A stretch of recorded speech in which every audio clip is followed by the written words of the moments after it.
aparece un primer plano de un ojo. Lentamente va apareciendo una esfera difusa. Se acerca hasta quedar muy definida una parte de la superficie del planeta Tierra flotando en el espacio. Aparece la frase: hacia un amanecer universal.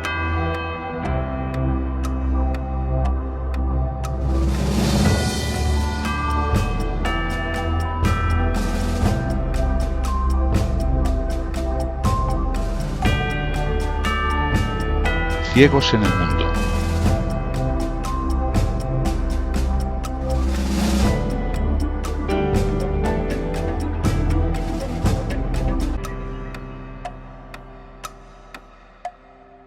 Ciegos en el mundo.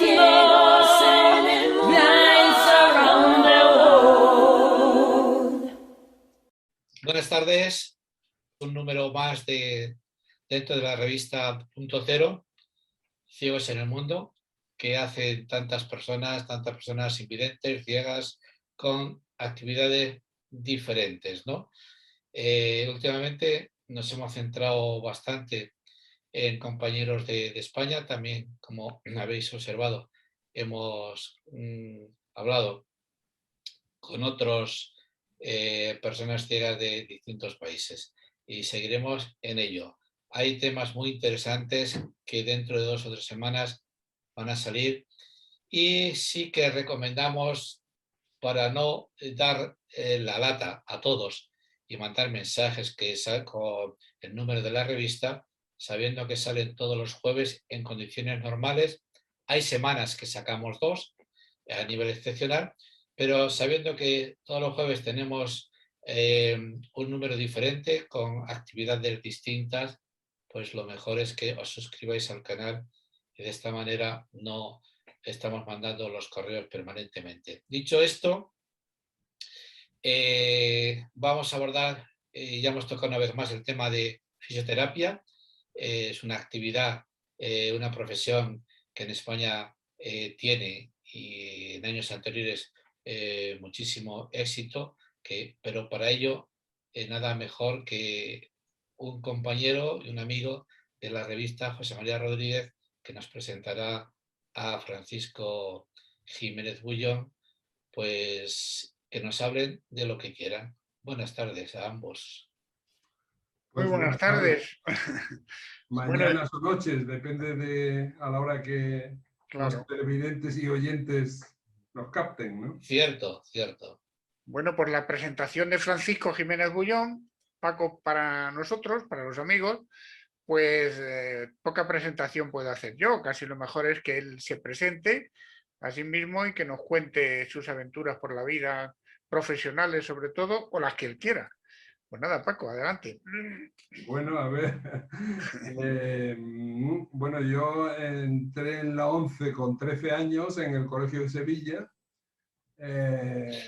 para la enseñanza primaria y tal. De allí pasé al Colegio de La Habana, de Madrid, a hacer el bachiller, y a continuación pues pasé a la Escuela de Fisioterapia de la 11, que estaba en la Castellana entonces. Yo soy de la promoción J, o sea que era la 10ª promoción, y cuando terminé, pues mi familia vivía en Madrid, y en Madrid no había, entonces no había trabajo, pero sí había plazas en la Seguridad Social prácticamente en toda España, ¿no? Así que yo me decidí por el sur, y como me daba igual una provincia que otra, un sitio que otro, pues pregunté en las distintas provincias de Andalucía cuántos fisioterapeutas había, y me decidí por Almería porque es donde menos había nada más que 1, y en el resto de provincias pues había 8, 14, 7, 6, tal. Es por eso que elegí Almería, y bueno, me vine allí a trabajar a la Seguridad Social. Y yo la verdad es que soy bastante emprendedor, entre comillas, así que pronto abrí una consulta privada, o sea que por la mañana trabajaba en la Seguridad Social, por la tarde en mi consulta privada. Y bueno, a lo largo de los años, pues esa consulta ha ido creciendo y actualmente pues nos hemos cambiado de ubicación varias veces, tal. Actualmente pues tenemos 2 clínicas, una en Almería y otra en El Ejido, y tenemos un equipo de colaboradores pues de 14 o 15 personas que trabajan en esas dos clínicas. Bueno, no sé, desde el punto de vista de mi funcionamiento como ciego, pues la verdad es que me ha servido de muchísimo el meterme en las nuevas tecnologías, que eso nos ha dado bastante libertad y bastante facilidad a la hora de manejar una empresa, de gestionar su funcionamiento, ¿no? Y bueno, y actualmente pues a eso es a lo que todavía me dedico, ¿no?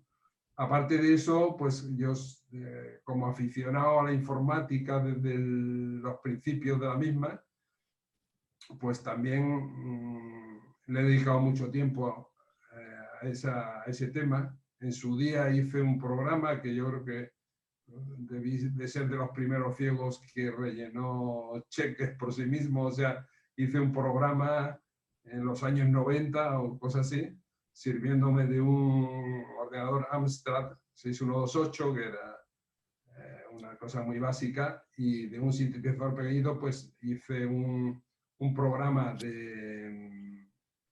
para rellenar impresos, incluidos cheques, tal. Y bueno, y siempre he estado pendiente de todo aquello, instrumentos que me facilitasen la labor, ¿no? Sí, sí. Tú eras de la Astra, yo era del Commodore, porque también en aquellos tiempos también estaba yo con el primo hermano del Commodore. Antes de eso, bueno, yo el aprendizaje lo hice con un Spectrum, y lo compré antes de que entrase en España. Entró en Andorra. Fui yo a Andorra expresamente a comprarme uno. Y con ese pues aprendí el BASIC, que era el lenguaje de programación, ¿no? Y luego pasé al otro, al Amstrad 6128, y luego ya al PC, ¿no? Y por ahí vamos.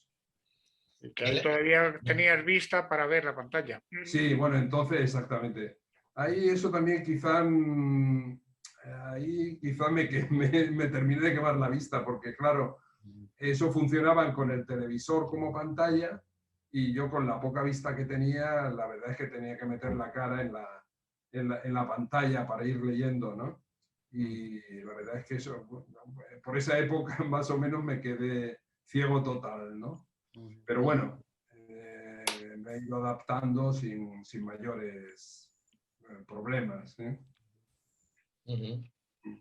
En la actualidad, Paco, sabemos, como bien has dicho, de tus aficiones a la tecnología. ¿Estás haciendo algún trabajo, algunas pruebas con gente nueva y con algún dispositivo? Digo, con gente con familias o con niños, con algún dispositivo, sobre todo con niños con problemas diversos, ¿no? No sé cómo se llama ese dispositivo, que lo ibas a trabajar también con José María, Sí. que era pues un generador, no, que era un detector de frecuencias. Que nos lo cuente, ¿verdad? A ver. Sí, bueno, sí. A ver, yo voy persiguiendo a la innovación, como si dijéramos, y uno de los temas en los que estamos investigando de alguna manera es en lo que podríamos decir interface cerebro-máquina o cerebro-ordenador, que es pues para detectar las ondas cerebrales que se producen de diversos tipos dependiendo de la concentración mental que se esté haciendo o relajación. Y en ese sentido, pues en nuestro Sí, equipo... que son unos sensores que detectan la actividad cerebral. Exactamente, son unos sensores externos que se ponen en la frente y captan las ondas cerebrales, ¿no? Ese sensor está conectado con un ordenador vía Bluetooth y entonces con el software adecuado pues se puede ir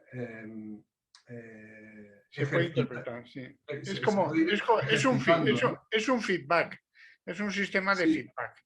Es un sistema, exactamente. Hombre, en español podríamos decir que es la neurorealimentación electroencefalográfica, ¿no? Sí, sí, sí. Estamos en una fase primaria de estudio y de desarrollo de esa tecnología y la verdad es que es una cosa muy interesante y muy... no Sí, sé. yo creo que es un sistema muy potente en el sentido de que el propio paciente ve reflejada su actividad y entonces esa actividad que él ve en la pantalla ve si es mucha, si es poca, si coincide con su esfuerzo y entonces reeduca su propio sistema y forma de trabajo. Yo creo que es una cosa muy Exactamente. Bueno, de hecho, la semana pasada leí un artículo de una empresa muy potente que se llama Neuralink, que pertenece al famoso Elon Musk, el presidente de Tesla y de otras empresas importantes, y con su empresa esta de Neuralink han hecho o están haciendo un estudio justamente también del interface cerebro-máquina, pero ellos lo que han hecho es utilizando un chip introducido en el cerebro de un mono, lo han puesto, han conseguido que el tal mono juegue al ping-pong, como si dijéramos, en la pantalla sin utilizar las manos, simplemente pensando, ¿no? Y hay por ahí un vídeo en YouTube que lo podéis buscar buscando el mono de Neuralink o algo así, y es interesantísimo. Yo creo que es un campo que está empezando y muy interesante, que yo creo que tiene muchísimo futuro. Y bueno, ya digo, en los ratos que podemos, el equipo nuestro pues está estudiando sobre este tema, solo que nosotros evidentemente con sensores que no tienen ningún problema de ningún tipo, ¿no? Lo que hacen es leer las ondas, nada más. Son sensores superficiales, no se meten dentro de la cabeza ni nada. Exactamente, exactamente. Sí. Pero con esos sensores se puede, de alguna forma, ¿creéis que niños con dificultades mentales podrían corregir o podrían tener algún tipo de comunicación distinta a la que tienen ahora? Exactamente. Bueno, eso es lo que vamos buscando. Nosotros tenemos niños que están afectados de TEA, de trastorno del espectro autista y también niños con problemas de hiperactividad. Y entonces con esos niños estamos haciendo estudios de ver qué tipo de ondas generan cuando se concentran, cuando no se concentran, etcétera, ¿no? Entonces tenemos que hacer una serie de estudios estadísticos y de resultados pues para sacar conclusiones, ¿no? Sí, sí. Y establecer una metodología de trabajo. Y sería curioso, no sé si establecer un paralelismo entre las ondas cerebrales y unas ondas sonoras, de tal forma de que unos sonidos concretos, unas ondas sonoras que puedan favorecer de alguna forma aquello que el niño ha experimentado en un momento determinado. Bueno, ahora mismo con el software que nosotros disponemos de tipo sonoro no tenemos, pero sí desde el punto de vista visual, ¿no? Por ejemplo, al concentrarte, pues conseguir que un globo suba hacia arriba y al relajarte, conseguir que el globo baje, ¿no? Entonces, o sea, ese es un ejemplo. Esos son dibujos que ya hay, ¿no? En el propio programa, sí. Exactamente. Sí. Para entrenamiento mental. Sí, sí, para Entrenamiento cerebral, sí, sí, sí. Y conseguir dirigir al paciente a determinada situación, aprovechando que él ve si le da resultado o si no le da resultado. Y si él ve que tiene un resultado, sabe por dónde tiene que ir y sigue por ahí, insiste por ahí y al final lo consigue con más facilidad. Exacto. Es un tema muy interesante. Es una cuestión de entrenamiento, ¿no? Sí, sí, sí. Está muy bien. Muy bien. Bueno, y cuéntanos más cositas que hayas por ahí tenido, tus peleas por la adaptabilidad y la accesibilidad, que también has luchado también con el tema de la accesibilidad.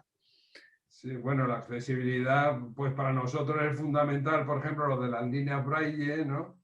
Es una cuestión imprescindible, lo del Braille, sobre todo a la hora de manejar, pues, hojas de cálculo, y bueno, y por supuesto textos también, ¿no? Y eso a la hora de llevar una empresa, pues es imprescindible, fundamental. Entonces yo, bueno, he dispuesto de líneas desde que salió la EcoBraille y bueno, además de, lógicamente, los lectores de pantalla, ¿no? Que son complementarios, no, una cosa no quita la otra. Yo creo que las dos tecnologías son imprescindibles para el ciego. Aunque el Braille actualmente o sea, no se está potenciando, yo creo, como se debería para los ciegos en general. O sea que es muy importante lo de las líneas Braille, para mí es fundamental. Hombre, el Braille yo creo que es importante en el sentido de que si todo lo ciframos en lo auditivo, perdemos una parte esencial que es el saber escribir y leer. Sí, bueno, que es muy importante saber escribir y leer, porque yo me he dado cuenta de que incluso también influye, yo he captado que algunos compañeros que no saben Braille, incluso que no han aprendido Braille, que vienen desde niños, pues no saben muy bien incluso dónde se pone la coma.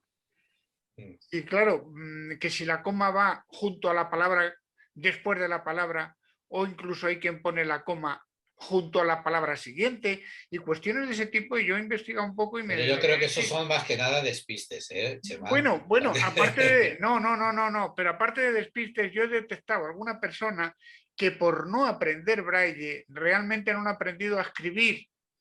Bueno, pero yo creo como no saben escribir... Yo que estoy de acuerdo contigo en una parte, Chema. Pero hombre, el punto y coma, aunque no sepas Braille, eso ya desde primaria se sabe, que decir que aunque solo sea a nivel... Pero yo he detectado por ahí algún caso de gente que son desde niños ciegos que lo han basado prácticamente todo en el tema de auditivo y que no saben escribir. Bueno, pero entonces, eso es muy importante, saber escribir. Que estoy de acuerdo con vosotros, pero que yo, el tema de escribir o no escribir, o sea, lo importante, y de ahí que se habla en analfabetismo, a la gente que realmente, pues al final no lee, que todo lo estamos haciendo a nivel de audio. Pero lo básico, yo creo que, hombre, que te hayas encontrado un caso, pues sí, ¿por qué no? Pero es que también de todas formas, Bernabé, lo que es el tema de hoja de cálculo es fundamental en la línea Braille. Hombre, porque para manejar las fórmulas y todo eso... Que sí, pero si yo no estoy... Precisamente, hombre, soy un defensor del Braille, por supuesto, aunque no tenga un nivel rápido de lectura, pero soy un defensor, pues desde que estaba en el colegio de Alicante, porque allí...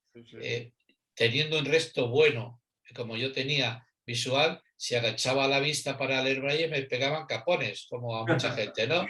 Porque no me dejaban.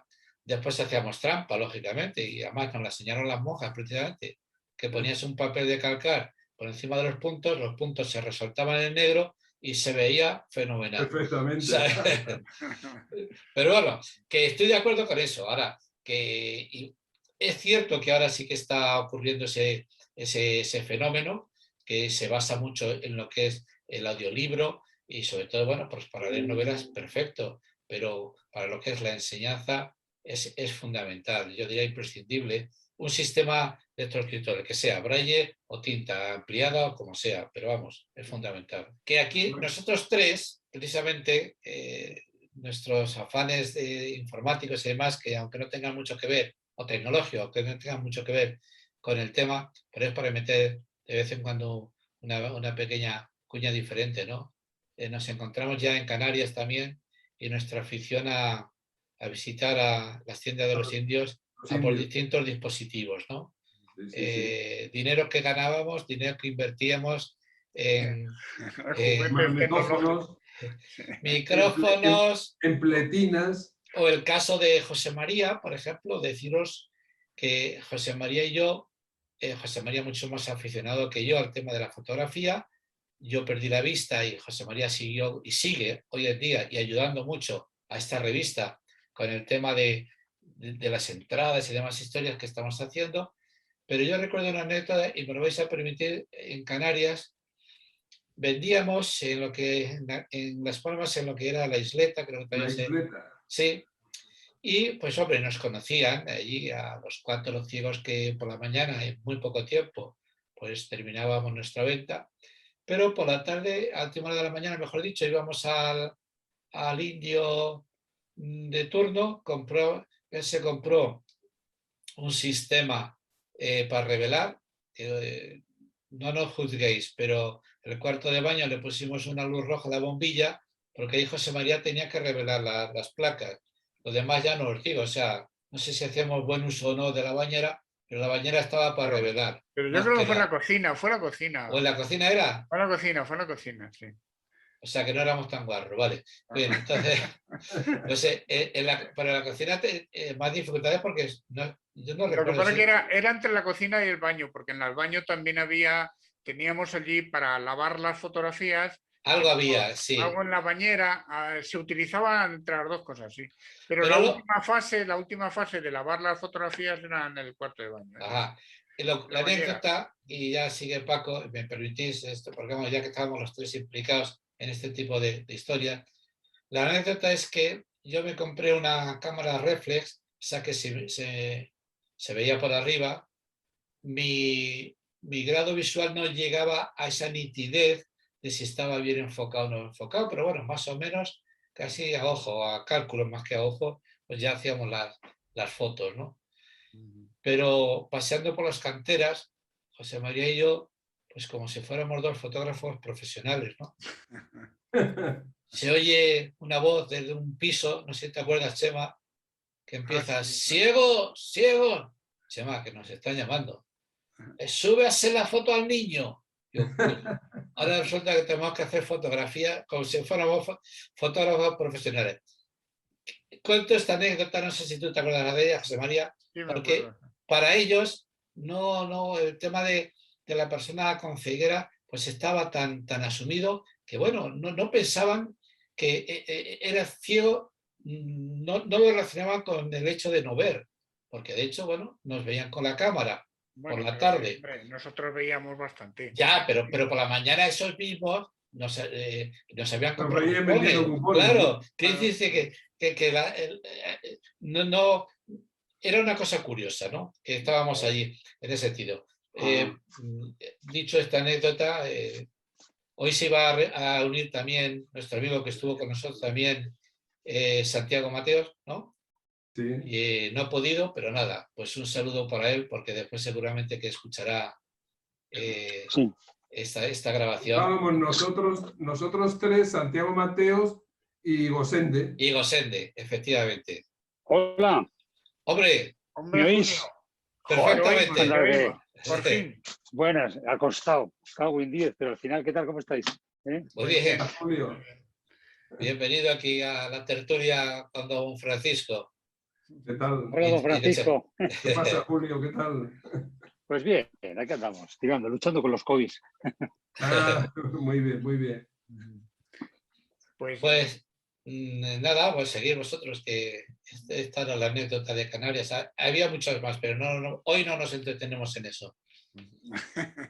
Bueno, Bueno, pues a no, ver, sí, allí era curioso porque durante la carrera, yo creo que fuimos 3 o 4 años, íbamos en el verano y en el verano sacábamos dinerillo para traernos nuestras pletinas de magnetófonos y toda esa historia, walkie-talkies y tal, y también para pasar el invierno así medio holgadamente, Un poco ¿no? desahogado, sí, claro, cierto.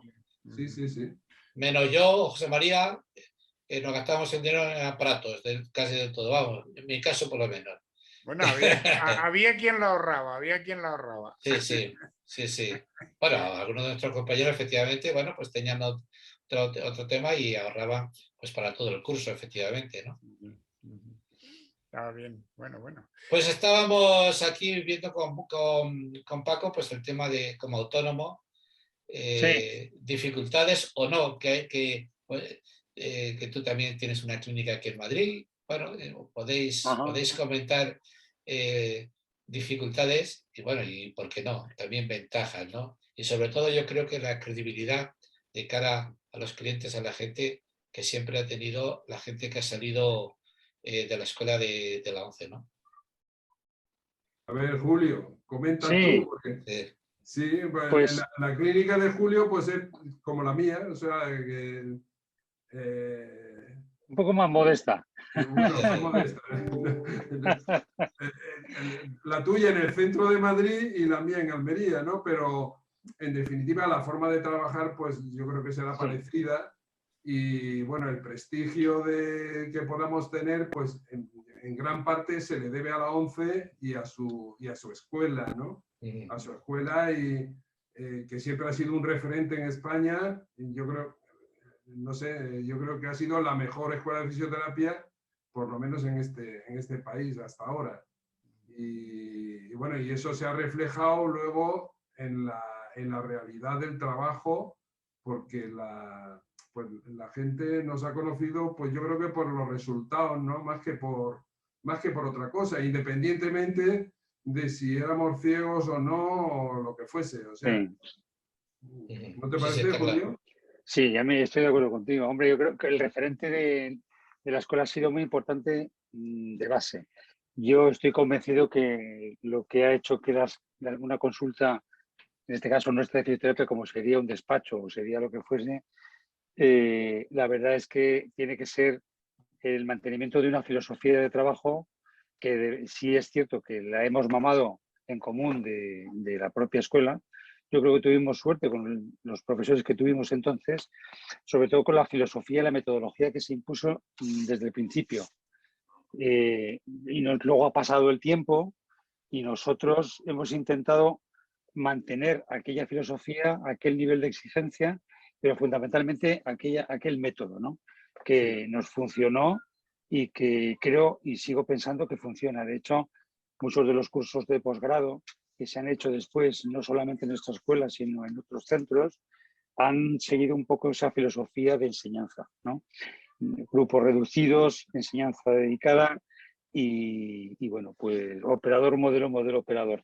Hombre, Pero date cuenta, Julio, que en aquellos tiempos realmente estábamos durante 5 años estudiando sí, fisioterapia, eran 5 años, ¿eh? Claro. nosotros yo creo que teníamos, nuestra escuela debía ser la única, yo creo, o de las muy pocas, seguramente la única, que tenía una filosofía y objetivo claro de sacar fisioterapeutas.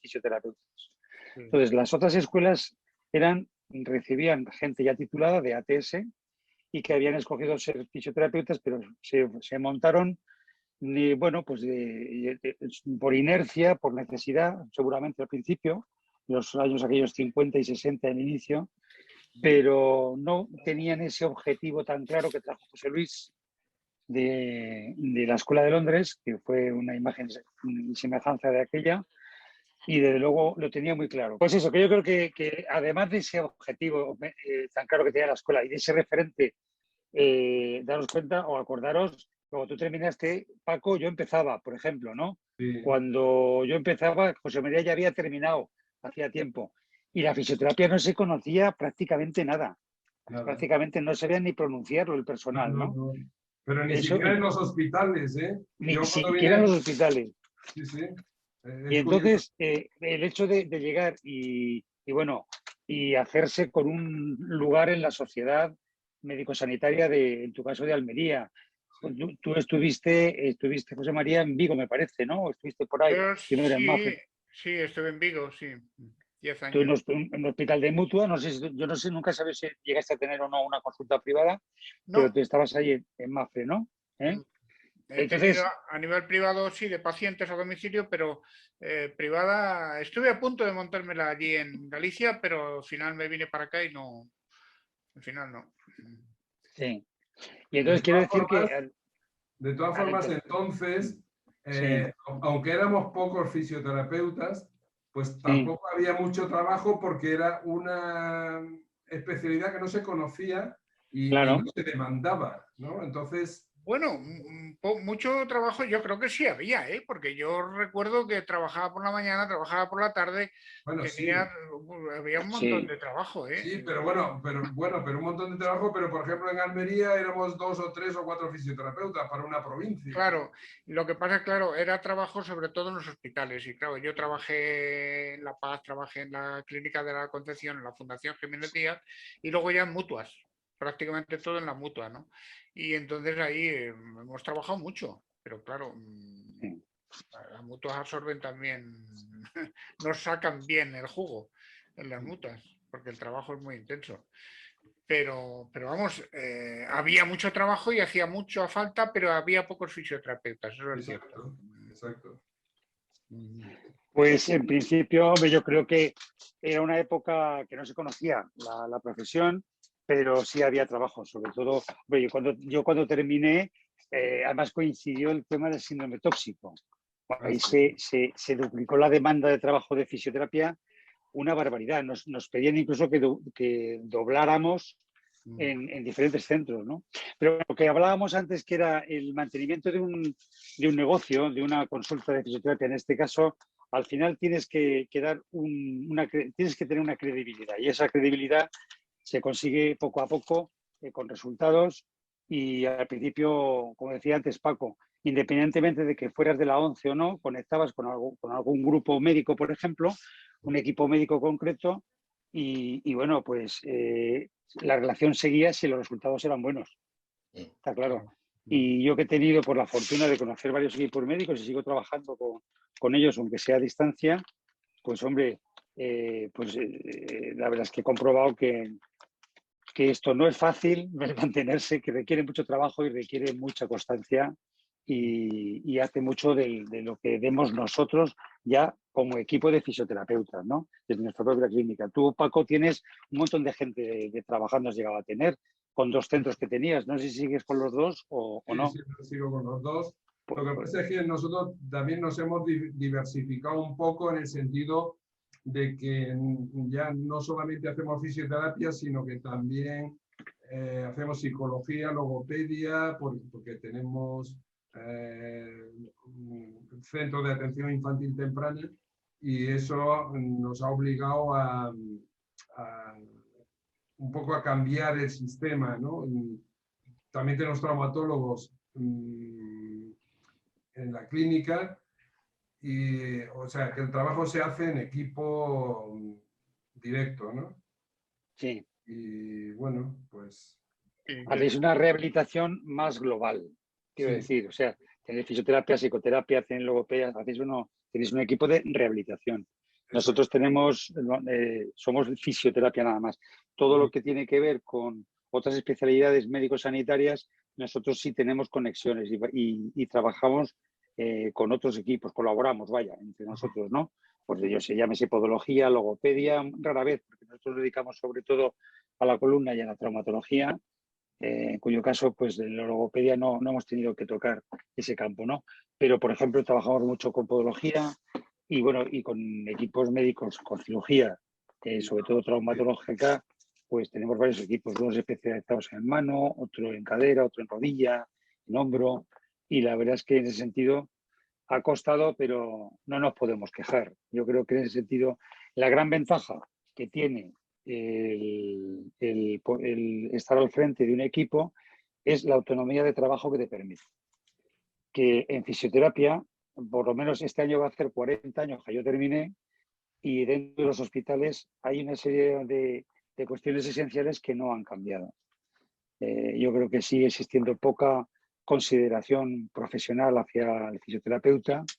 Creo que el nivel de exigencia y el nivel de representatividad sanitaria, joder, pues yo esperaba que hubiera sido mayor después de tantos años, ¿no? Dentro de los propios centros.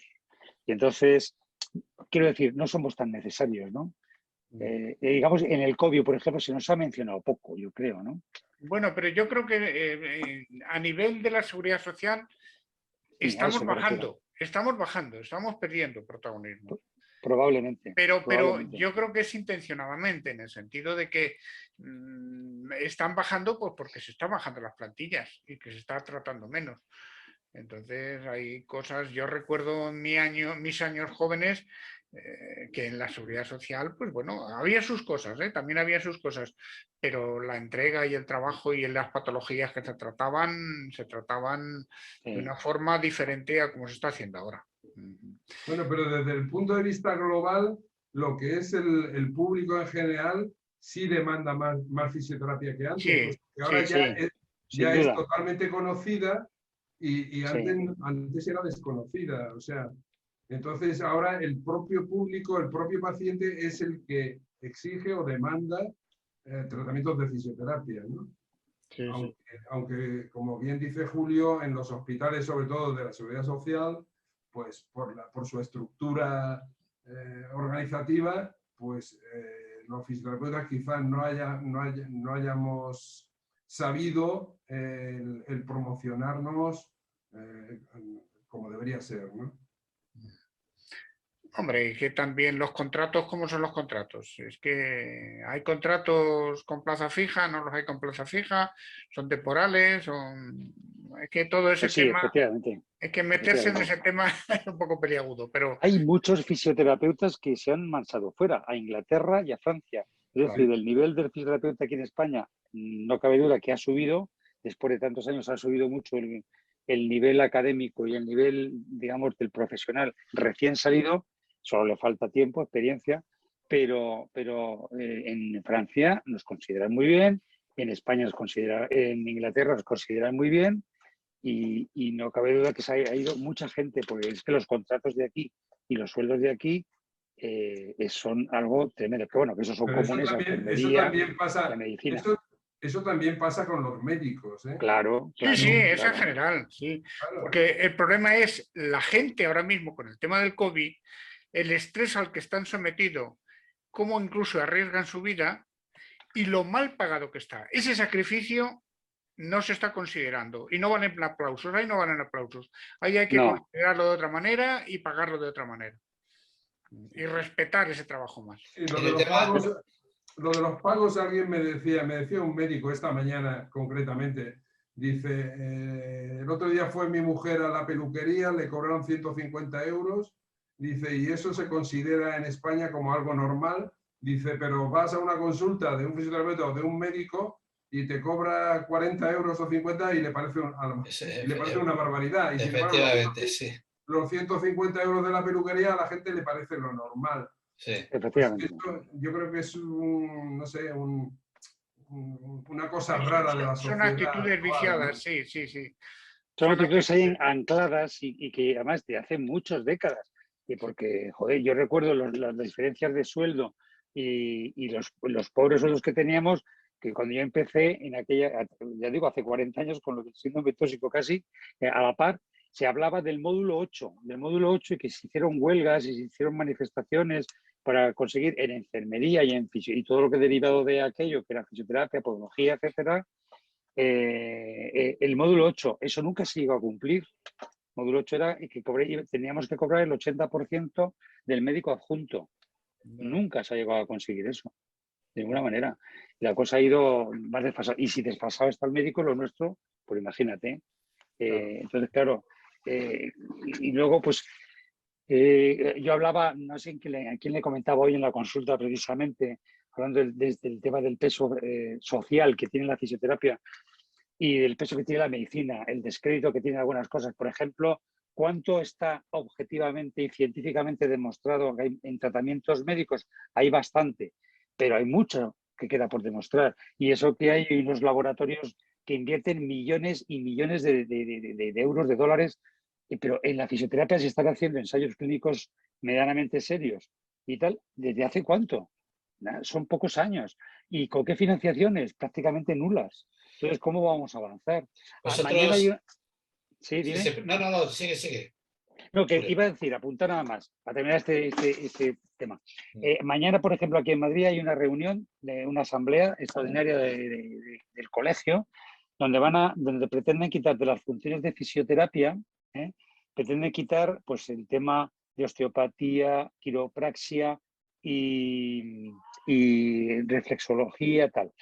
Vamos a ver, aunque eso es discutible, y nosotros que nos manejamos en el ámbito, todas esas historias tienen sus pros y sus contras, pero claro, en vez de abogar por una muy mejor formación de base, pues es que se pretende quitar una serie de campos que ¿quién los va a realizar? Claro. ¿Quién los va a realizar? Eso es un No error. será, Es un error, claro, sí, no será mejor que esté controlado por un colegio profesional, claro. que bueno, mejor o peor, está reconocido dentro del mundo médico sanitario, que esté por ahí una quiropraxia. Bueno, es que eso es todo esa parte, pues no, son técnicas al fin y al cabo de tratamientos funcionales, ¿no es cierto? Claro. Entonces, y eso, la Eso fisioterapia se tenía que incluir y absorber dentro de la fisioterapia. Claro, pero es que a mí se me ocurrió mirar, que lo han mandado, y se me ocurrió mirar los estatutos. Yo os confieso, no sé si vosotros tenéis mucho tiempo libre, pero vamos, Sí, yo sí, no me había mirado los estatutos del colegio en mi puñetera vida. Y cuando miré el otro día cómo es los estatutos del colegio, el artículo 6, de aquí de Madrid me refiero, y cómo especifica la función de fisioterapeuta, digo, ¿pero quién ha redactado esto? Daba pena leerlo. Una redacción de verdad, pero ¿qué nivel mostramos hacia afuera? Pero ahí, No sé. Julio y José María y Paco, ¿no creéis que, por lo menos hasta hace poco, no sé, en la actualidad, porque tú, Julio, parece ser que tienes relación muy buena con médicos, pero los médicos no han calificado de una forma a los fisioterapeutas como un nivel más bajo de lo que debieran? Porque, Sí, sí, vale. Hay de todo, yo creo que hay de todo. hay de todo. No, pero eso cada vez menos, ¿eh? Cada vez menos. Sí, sí. Cada vez menos, sí es cierto. Bueno, Cada vez menos. ahí hubo unos celos profesionales y demás, pero yo creo que todo eso se va apaciguando y depende también de cómo hables con los médicos, porque muchas Sí, veces los celos profesionales de uno y otro, si tú demuestras ciertas cosas y no vas de gallito, no te pones arriba, no exacto. quieres pisar a nadie, pues al final todos nos vamos. Ya, pero de acuerdo por vuestra parte, pero enfoquémoslos desde el punto de vista del paciente. O sea, una persona va a un médico por un problema de una mano, de un dedo, de una rodilla, de lo que sea, y vamos, la experiencia está aquí, quiere decir que no hablo por hablar. Hombre, ahí lo que pasa es que cada sector, cada profesional, pues tiende a valorar como lo mejor su tecnología. Tu campo. Claro. ¿Tú Claro. crees, no? Técnica, ¿no? O sea, Y vale. claro, eso no siempre es así. En definitiva, el paciente es el que sufre finalmente las consecuencias de este tipo de desajuste, ¿no? Hay que creer en el profesional, pero sea cual sea, es fisioterapeuta o médico, pero es que a veces los fisioterapeutas han solucionado muchos problemas que cuesta trabajo que un médico, unos cuantos médicos, reconozcan. Pero porque a veces no lo saben ver o no lo conocen. Hay técnicas nuestras que no las conocen y al no conocerlas, al ignorarlas, pues no les dan importancia. Ya, bueno, pues, No conocen el creo alcance de la tecnología que nosotros empleamos, de nuestras habilidades profesionales, no las conocen. No saben todas realmente formas, a dónde llegamos. De todas formas, como bien dice Bernabé, el público en general, con el paso del tiempo, va conociendo todo esto. Sí, sí. Y en consecuencia, pues va valorando las opiniones de unos y de otros, en base a las experiencias obtenidas, ¿no? Ujú. Sí, mira, Sí.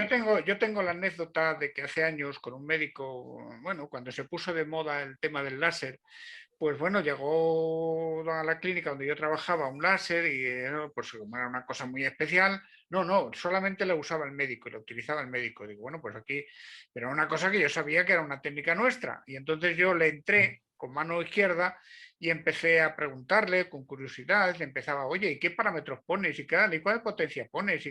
¿Y cuántos juros pones? Y entonces llegó un día que me dice, joder, pues si sabes tú más de láser que yo, toma, anda, úsalo tú. Y me lo gané yo así, en el sentido de que, claro, se dio cuenta de que él pensaba que era una cosa muy compleja para los fisioterapeutas. Cuando yo le demostré que sabía más que él del tema, pues ya me dijo, pues venga, ala, ponlo tú que eres tú el que sabes más que yo. Y entonces, así, con mano izquierda, pues hay que irse ganando el terreno. Sí, efectivamente. Pero esa mano izquierda, por eso decía yo antes que a todos nos ha ido costando hacernos nuestro hueco y sobre todo ganarnos una respetabilidad profesional con mucha paciencia, con mucha mano izquierda. Y yo después de tantos años he conseguido ese tipo de trato, ese tipo de consideración, no hace muchos. Fíjate, después de tantos no hace muchos. Y entonces, bueno, claro, pero es que esa lucha es una lucha continua, porque depende mucho de las personas con las que te toque. Claro. Hombre, yo creo que cuanto más importante o más consideración social y profesional tiene un cirujano, más tiene tendencia a abrir equipo o a hacer equipo. Sí. Yo creo que sí. No, ahí estoy de acuerdo también, efectivamente. ¿Sabes? Ya, Porque no le hasta hace aquí falta. llega yo y espérate que ahora necesitas una rehabilitación. Sí. Sí, entonces, bueno, en ese sentido, pues hemos visto todo, joder, tanto tú en Mafre, José María, como tú, que te has tenido que ganar a Almería entera y aquí, pues en nuestro nivel también aquí en Madrid, pues joder, hemos visto un poco de todo y la lucha con los rehabilitadores y los intermediarios y al final te das cuenta, como tú decías antes, José María, pues la mano izquierda y un poco el respeto, sobre todo, y no intentar avasallar ni despreciar. Tienes que colaborar con todos. Sí, y que yo a esa persona que yo te digo de esa anécdota que he contado, no lo interpreto como que él lo hacía de forma malintencionada. Yo creo que lo hacía porque no conocía o no sabía cuál era nuestro nivel de preparación en ese sentido. Pero fue muy honesto, ¿sabes? Sí. Por eso, en cuanto se dio cuenta de que yo lo dominaba, pues dijo, pues me parece lógico que lo des tú. Entonces, dentro de lo que cabe, pues era una persona honesta. No lo hizo a mala fe, el bloquear el que no pasara esa herramienta a mis manos, sino simplemente que no conocía lo que yo sabía y no sabía exactamente en qué consistía el tema. Y muchas de esa mano izquierda hemos tenido que ir por la vida adelante, luchando. Y en ciudades pequeñas, bueno, medianas, como puede ser Almería, ¿no?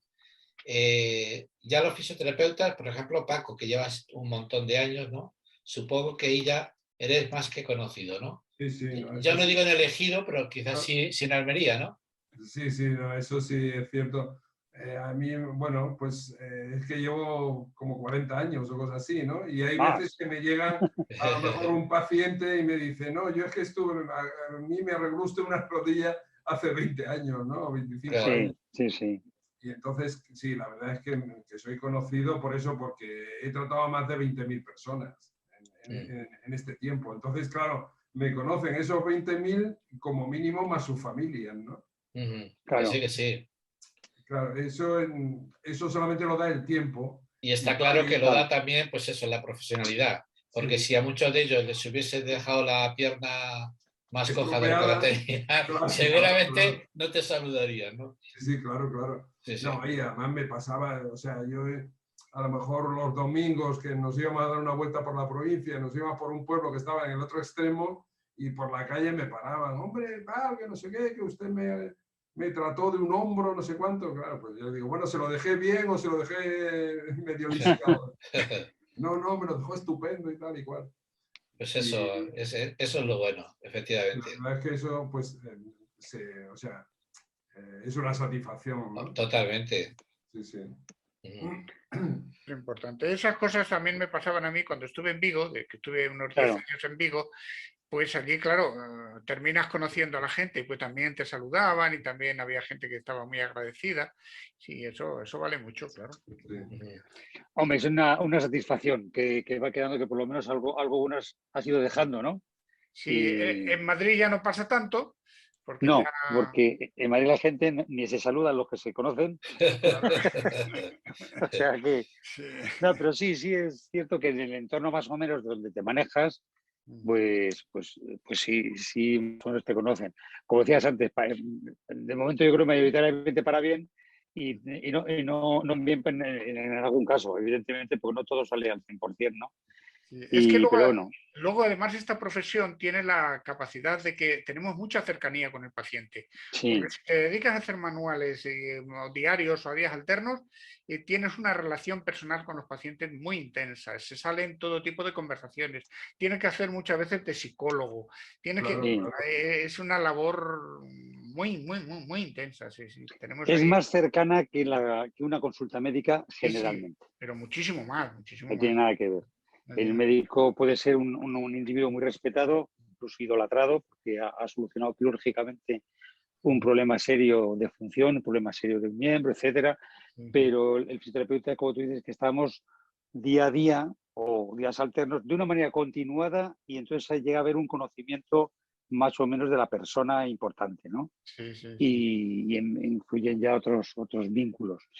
Entonces, pues sí, la verdad es que por eso pues yo creo que tiene un peso no solamente funcional, sino psicológico importante, pues ha mejorado el conocimiento de la sociedad en cuanto a la fisioterapia, pero no ha mejorado su reconocimiento desde el punto de vista social como debiera, ¿eh? El peso social que debíamos de tener. Y probablemente, como decía antes, no sé si era Paco o José María, es algo que no hemos sabido hacer a lo mejor a nivel hospitalario. Y a nivel privado, pues sí, porque tú eres la cabeza, aunque sea, eres cabeza de ratón, Claro. y en el hospital que podíamos ser una magnífica cola de león, pues o no lo hemos sabido asumir o no lo hemos sabido hacer ver de la misma manera, ¿eh? Bueno, pero en los hospitales pasa lo mismo, porque, hombre, yo de lo que te hablo de las mutuas, claro, en las mutuas ya te digo que no son de esos sitios donde no se hace terapia manual. En las mutuas se hace mucha terapia manual.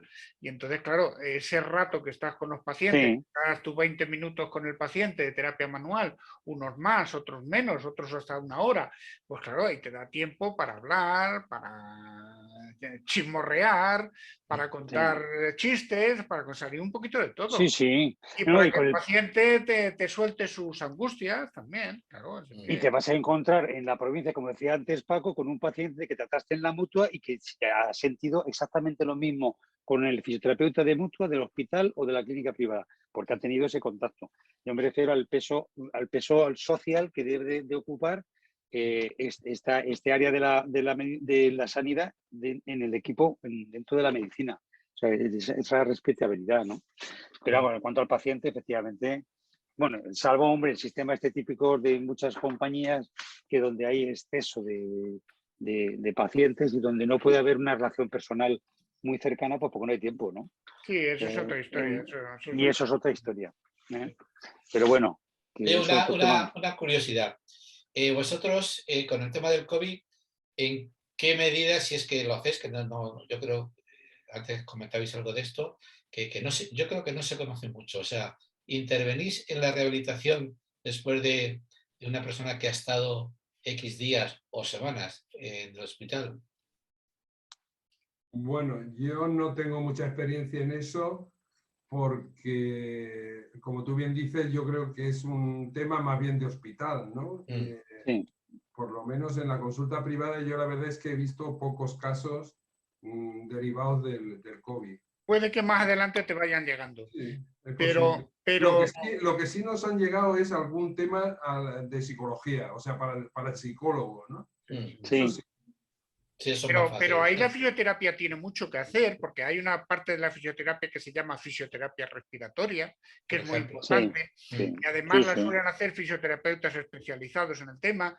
Hay también fisioterapia de cardio, y luego está la parte de fisioterapia neurológica por las secuelas que deja, o sea que ahí la fisioterapia tiene mucho que hacer. Mucho. Mucho. Pero eso, perdóname, ¿es una especialidad dentro de los fisioterapeutas o eso está dentro de una vez que habéis terminado fisioterapia, cada uno se trata de formar más en una profesión de este tipo? Este segundo caso, Sí. que tú estés. Bueno, especialidades como tales en fisioterapia no existen académicamente a nivel universitario, ¿no? Pero sí es Hombre, cierto que luego cada Sí, en la uno... práctica. De Es la práctica la respiratorios, que- yo creo que todo el mundo sabemos, tenemos una base. Otra cosa Sí. es que luego tú ya te especialices. Si te especializas en No, pues eso respiratorios, os puedo decir actualmente, y además con orgullo, ¿no? Que la primera doctora de la escuela, alumna de la escuela, que es ahora la directora, Ana Varas, y entonces esta mujer se fue directamente a ese campo. Ella promocionó y consiguió confeccionar un máster de fisioterapia cardiorrespiratoria que se da ahí en la escuela, de un nivel altísimo, y ella ha mejorado enormemente la formación de fisioterapia respiratoria o cardiorrespiratoria, de la cual me he beneficiado yo, que yo tuve el COVID, estuve ingresado en una neumonía con una trombosis, etcétera, se había hecho una mierda. Y la verdad es que directamente a los 20 días pues me puse en contacto con ellos y me han tratado en la propia escuela, los alumnos de último año, en el departamento que tenemos de fisioterapia cardiorrespiratoria. Y oye, los resultados son magníficos, ¿eh? Ya sabemos que la fisioterapia respiratoria siempre ha sido tan agradecida como asquerosa, ¿no? Pero efectivamente ha mejorado la cosa, está bastante más arreglada, incluso yo creo, de lo que yo recuerdo haber hecho de fisioterapia respiratoria en el 12 de octubre, hace muchos años, en Toledo, etcétera. Y la verdad es que se da un nivel de fisioterapia respiratoria en la escuela en el nivel de grado importante, ¿eh? Importante. Cuando yo trabajé en la Fundación Jiménez Díaz, los departamentos de fisioterapia respiratoria y fisioterapia, digamos, normal, estaban separados. Eran dos departamentos. Sí, recuerdo. Y había fisioterapeutas para la fisioterapia respiratoria y para luego otros estábamos en la fisioterapia general. O sea que Sí, no, y luego hay otras especialidades como la uroginecológica, etcétera, que hay gente que que especializándose, o sea, que se ha especializado en ello, ¿no? Luego estamos los demás que hacemos fisioterapia generalista, que cogemos de todo, pero efectivamente, o sea, igual, aparte de la respiratoria y de la neurológica, pues está esta otra y, bueno, y varias más que aunque desde el punto de vista educativo no se ha contemplado como especialidad, pero luego en la práctica sí. Sí, por ejemplo, en La Paz, por ejemplo, hay una unidad de fisioterapia de suelo pélvico. Y ahora en el COVID, que tú preguntabas antes, Bernabé, ahí sí están potenciando mucho el tema de fisioterapia respiratoria en la propia Paz. Con lo cual, la lista de espera de lo generalista, como dice Paco, creo que está llegando casi al Bernabéu, ¿no? Entonces, sí se está en ese sentido. Es curioso porque para ciertos campos sí ha habido un buen empuje, un buen avance, y en otros se ha perdido, ¿no? No sé, el hecho, en La Paz ha habido cosas que se han ganado. En la Concepción ya había un servicio de fisioterapia respiratoria, un departamento muy importante cuando estudiabais vosotros, que ibais a hacerlo allí, me acuerdo. Y eso, por ejemplo, en La Concha se ha perdido. En el 12 de octubre, en el departamento de cirugía torácica, cuando yo trabajaba hace 39, 40 años, ¿no? Existió durante mucho tiempo. Dos fisioterapeutas estaban dedicados a la unidad de cirugía torácica, al departamento.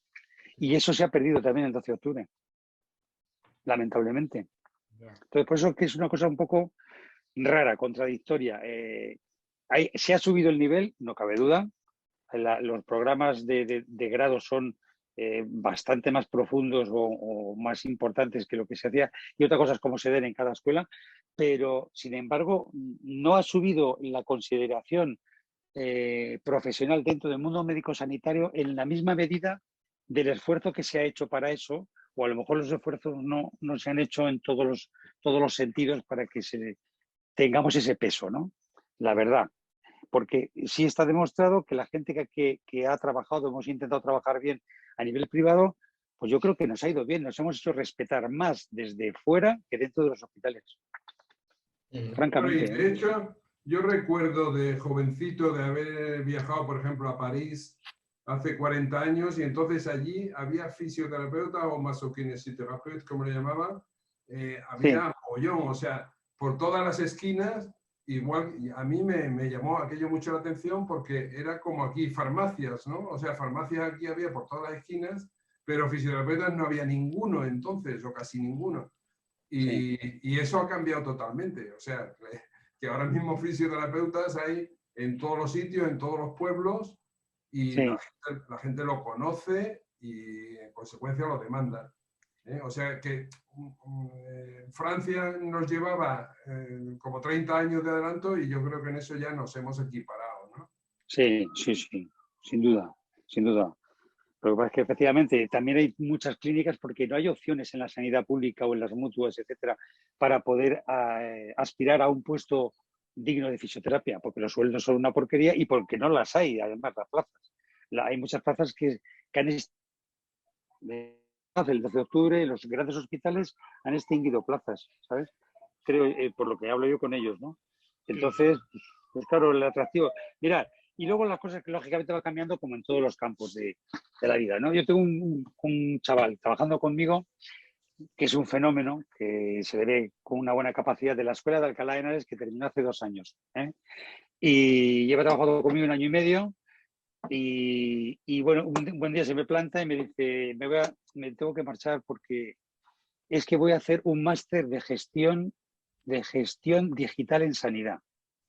Y se marcha a Francia a hacer un máster de 2 años, con lo cual la fisioterapia asistencial la deja un poco de lado y se van metiendo por esa vía del mundo digital. Y una de las razones que dice, claro, es que yo veo que aquí, o sea, para ganar más dinero tienes que ir a nivel más autónomo. Es decir, yo creo que era hasta un contrato de prácticas, a ver cómo iba el asunto y tal. Y cuando yo estaba ya dispuesto a hacer la propuesta, que siempre he tenido tendencia a autónomo, que trabaje conmigo, ese autónomo, porque creo que el nivel de implicación siempre es mayor y va a ganar más dinero. Pues él ya ha visto entre los compañeros que le rodean, que se han ido varios a Francia, otros a Inglaterra, y ven que los sueldos que obtienen en la sanidad pública son de poca monta. El doble que aquí. No, pues se van allí y el doble que aquí, claro. El doble que aquí mínimo, efectivamente. Y aspiran a otro. Es que los sueldos, es que de verdad se han ido quedando pues muy por debajo. Y claro, porque se está abandonando la sanidad pública. Bueno, pero tú vete, la privada es lo único, lo que podamos hacer los autónomos, porque la sanidad privada de la fisioterapia, si vamos a las compañías, es que a ver cómo tú puedes dar unos, es porque tienes si tienes buenos ingresos, es porque no has podido atender bien a la gente, porque fisioterapia son tales los precios que tienes que ver a muchísima gente, luego la calidad baja. Es que esas compañías que tú llamas compañías dejan mucho que desear. Yo en alguna ocasión he llegado a comentar a algún paciente, digo, es que esas que tú llamas compañías, vamos a dejarlo así, engañan a los pacientes. Engañan a los pacientes, porque realmente tú estás pagando dinero, pero que luego después el servicio que te dan es tan raquítico que realmente no sirven. Son tratamientos y son protocolos que no son útiles. Ahí ese tema... Esos dos. No sé si queréis entrar en él, pero... No, bueno, vamos a ver, yo tengo pocas compañías. Yo tengo ¿Por qué tengo compañías? Porque es una manera... El individuo, el cirujano que te manda privados también te pueda mandar gente de compañías. No. Pues no te va a mandar solamente lo bonito, y la otra parte no darle la opción. Ahora, yo creo que sí hemos llegado a un punto donde, sectorizando y analizando el tema, puedes hacer un servicio digno a la persona de compañía, pero lógicamente nuestra economía se basa en el paciente privado. Claro. Porque si no, ni se podría pagar lo que pagamos, ni afrontar los gastos que afrontamos. Sí, es así. Chicos, fenomenal. Bueno. Julio, ¿cómo se llama tu Sí. clínica? Se llama Fisiocen. ¿Y la de Paco? En fisioterapia de Almería, muy fácil. Hombre, también para que se conozca, efectivamente. Fisiocen, centro de fisioterapia de nuestro, sí. De verdad que es... Y la mía, jubilado. y yo, me yo estoy en la tuya, Chema. Que de verdad que muchísimas gracias, Julio, José María y Paco. Yo creo que esto sí que da para más de una charla dentro de unos cuantos meses, ¿no? Y pues a lo mejor, bueno, vosotros mismos veis un enfoque similar o, bueno, con gente más joven, con gente que vaya a empezar o gente que acaba de empezar, que lleve un año en privado o en clínicas, pues también sería, bueno, interesante pues hablar con ellos y a ver cómo les va. Con la experiencia que vosotros tenéis, pues está claro que mucha gente que está empezando o que va a empezar, no les vendría nada mal contar con toda la experiencia que habéis acumulado en estos más de 40 años, ¿no? Muy bien. Sí. Muchas gracias a ti y a tu revista. Aquí estamos Chema y yo dándole duro a estos temas. De momento sí que estamos sacando una revista semanal y a veces duplicamos entre semana porque el tema lo requiere. Y bueno, yo creo que hay temas más que suficientes. Abordamos distintos temas. Ahora estamos muy metidos con el tema de las familias. Aquí en los distritos, las AMPAs están teniendo un protagonismo especial por el tema puro y duro de la accesibilidad y la inclusión con los niños, no solamente ciegos, niños de todo tipo, y las dificultades que tienen en algunos centros, ¿no? Nos queda mucho camino por hacer y en ese plan estamos de difusión. Y la sanidad, pues es una de ellas, por supuesto. Pues nada, chicos, muchísimas gracias y estamos en contacto. Gracias y nada, un placer. Igualmente. Vale, adiós. Ciegos en el mundo,